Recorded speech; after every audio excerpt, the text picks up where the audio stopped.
Tere! Minu nimi on Õnne ja siin on sulle 6 nippi fotoäpi IVA kasutamiseks.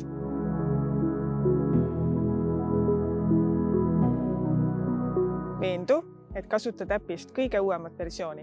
IVA areneb ja täieneb pidevalt, mistõttu annab see sulle äpi avamisel kohe märku, kui uuendus on saadaval.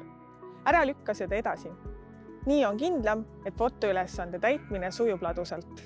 Põllule jõudes tule oma masinast välja. Kiusatus teha foto oma auto või traktori roolist on kindlasti suur, eriti kui ilm on Eestimaa suvele kohaselt niru. Põllu pildistamiseks tuleb liikuda põllul oleva puhverala sisse. Palun tule selleks oma masinast välja, et parandada ka kompassi ja GPS-i kasutamist ja et pilt oleks tehtud ilusast loodusest, mitte pesemata aknaklaasist. Eemalda oma nutiseadme küljest magnetid. IVA äpi kasutamiseks on vaja GPS-ühendust ja toimivat kompassi.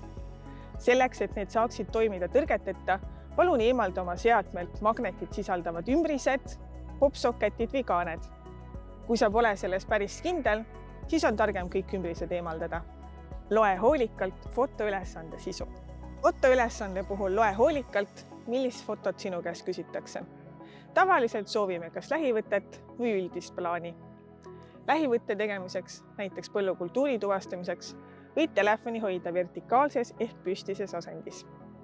Põllu üldvaate saamiseks pööra telefon horisontaalselt, et põllust oleks maksimaalselt näha.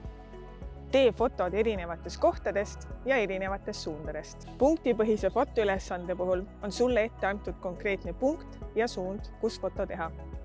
Muul juhul liigu ringi põllu puhverala sees ning tee foto võimalikult erinevatest kohtadest ja suundadest.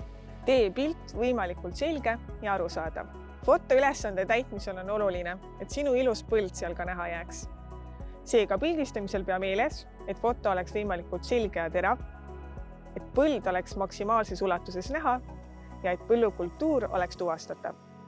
Aitäh, et vaatasid! Põllud pilti!